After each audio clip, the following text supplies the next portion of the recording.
Gareen kun erga hundaa'e booda hanga meeshaa mana kuusaa kanaa baahuu fi gurgurtaa isaa dabaluun maallaqni argatan guddachaa wayita dhufu akkasuma muuxannoonii fi bu'aa qabeessummaan isaanii guddachaa dhufe.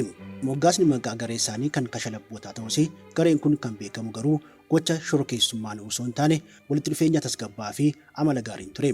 Garee kana kaan irraa adda isaa kan taasisu garuu kaayyoo isaanii milkeeffachuu fi gonkumaa duubatti kan hin jennee fi gara saamicha baankiittis ce'anii galmi isaanii akka dhugoomuu fi amalli isaanii kun bu'uura guddaa qabataa ture.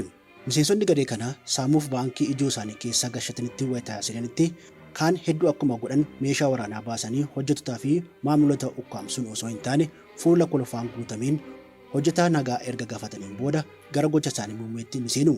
Saamicha isaanii kana erga xumuraniin booda eessa buutee fi faanni isaanii akka hin beekamnetti naannoo sana ni miliquu ni badu.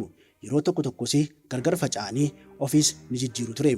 Taatee haala akkasiin tokkootiin Laayin Raayit gara Ameerikaa deemee waan tureef kophaa isaanii sosocho'aa turanii magaalaa bareedduu Filooridaatti walitti deebi'an. Gareen kun irra deebiin guutuu ta'uunsaa araada maallaqaa fi guutummaa isaanii battalumatti guuttachuu osoo hin taane karooraa fi tartiiba gadi fageenya qabuun saamicha addaan hin cinneen kutaalee biyyattii Saan Diyaagoo hanga Ariizoonaatti jiranitti baankota saamuu fi karoora baasuun baankota duwwaatti hambisuu itti fufani. Seenaa guutuu kana Mashuwaalakiyaa Tiyuub Afaan Oromoo irraa ni argattu.